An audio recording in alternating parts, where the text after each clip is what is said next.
Hi guys, my name's Tim Aylan and this is Chargeheads. This video is all about this Tesla Model 3 Performance, which has now done 223,000 miles. I bought it in auction in March. It was the cheapest Tesla Model 3 out there. We've done battery tests, had fixes to do, complete heater system changes. So follow the story. The videos are up here for the whole playlist. But in this video, we're gonna finish off the bits that needed doing to Lucky here, and we'll also confirm if I've come in on budget. Let's get into it. I've been waiting for quite a long time to get this skid plate from China. It's the one that had holes in, which we discovered at Cleveland when we were doing the heater system. It's finally come through, and at the same time I decided to buy a full set of tyres. The tyres that I bought were some Kumho PS71s, and the reason I bought those is because I was recommended them at the Tesla show. New boots all done.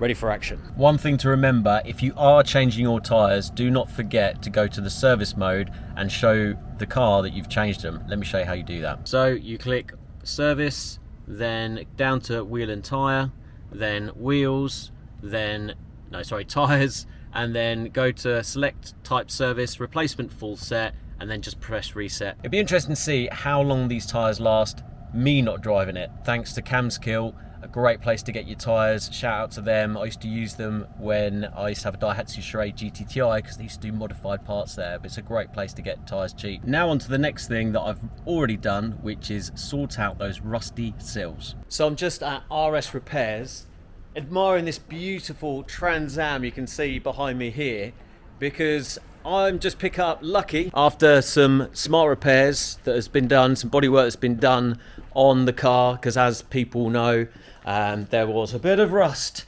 down here on the edge where the stones were flicking up. Ray has done me a solid in terms of a great deal, and he's done a great job on the car. So it is ready to fit the mud flaps to protect the car from any future stone damage and ultimately rust.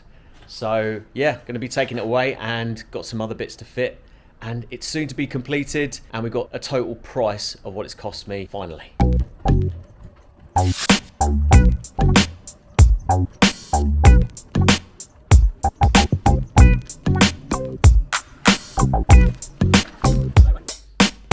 Here are the mud flaps that have come from AliExpress. It says Model Y on them, but I'm sure I've picked up the right ones. So here are the front ones. I'm going to get those fitted now. Now the sills have been sprayed. If that goes in properly, and that's easy to do, then that will be a bonus. It's really not going in. So as you can see, the mud flaps aren't fitted. Now I'm not sure if they were from Model Y, but every time I put in the plastic screw and then turned the screw so it expanded at the back, it just kept falling out. So any recommendations on some decent mud flaps that are going to be easy to fit, please whack it in the comments. I'd love to hear from you. But let's add up what the car has cost. Being open and honest, the only thing that I haven't actually sorted was this knock at the front, mainly because I just run out of money really, because I've got something called a EV conversion project which is sucking me dry at the moment. So anything that goes on this car or Rusty here, the modified Tesla Model 3, my original car, is either coming from sponsorship deals or if it just really needs to be sorted, because everything really needs to go onto the TVR to get it sorted as soon as possible. Since I've mentioned Rusty, my Tesla Model 3 long range, this has done 130,000 miles. People from the channel know it before. It's got a UK plate on it because we've just gone to France and back. I've just released the video just showing how cheap it actually was, and it was cheaper than taking a petrol or even a diesel automatic car there. So check out that video. I'll put that video up here. But in terms of the car videos that I've done on this car so far, there are some more videos with updates that have been happening. I've got a new spoiler to be fitted on it, which has come through from company. I'll put it at the bottom. There's also, I've got some videos coming for the sound exhaust, because I've really not kind of explained what the different noises are and what it sounds like. So I need to get that into gear, because as you can see down here, some cheeky tailpipes down here for the noises that it makes, and it makes all sorts of crazy noises. So here we are for the final costs. As you can see, I've kept the original one. It's been in the garage for a while. I need to clean this off after this one.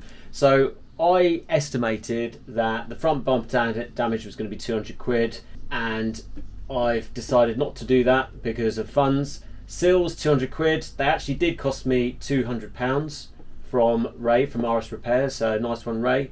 Lacquer, that's not been done. Tyres, £125. Yes, it was £150. Now, I have, as you can see, replaced all 4 tyres, only because the fronts, after a couple of months, were getting low. So I'm not going to include those because they were getting low, but they didn't really need changing. If I was driving it, I'd be quite happy. But I changed all 4 because it's a family car, you know. Steering wheel, 80 quid. Yes, I fitted it myself.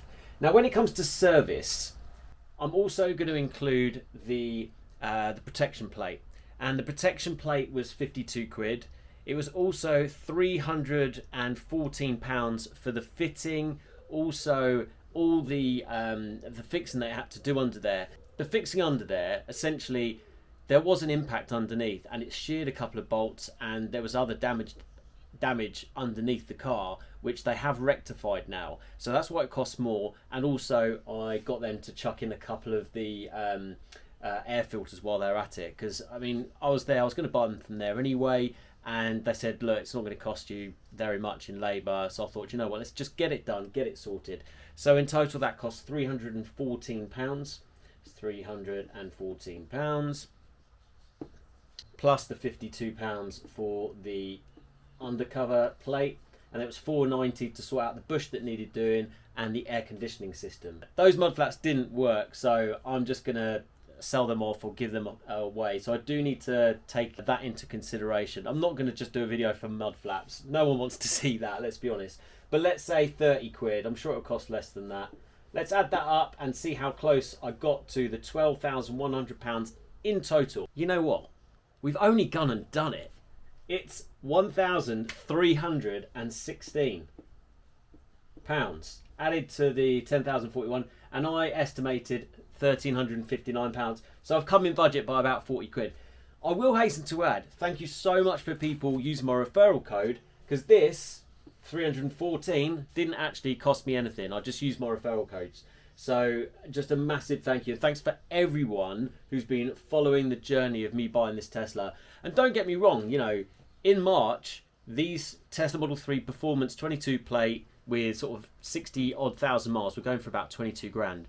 I see one, funnily enough, from a company I used to sell cars to. They've got the same car, grey with the white interior, for 20 grand, and it's done about 70,000 miles. I don't know if it's got autopilot, but the total price new of our car was about £64,000 from memory. So I still think I've got a really good deal. Yes, it's done a shed load of mileage and it's got nearly 30% battery degradation, but we love it. My missus loves it. That is the most important thing. I don't think there's going to be any more videos on that car unless anything particularly goes wrong. So the next video is really going to be focusing on Rusty, the modified Tesla Model 3, the TVR, Trikey when I get around to sorting out a battery for it, and there'll be other EV stuff, events as well. We're going to be doing a few events coming up soon, so keep watching and don't forget to use my referral code, which is in the description, and give us a like, give us a comment, and thank you very much, and I'll see you next week.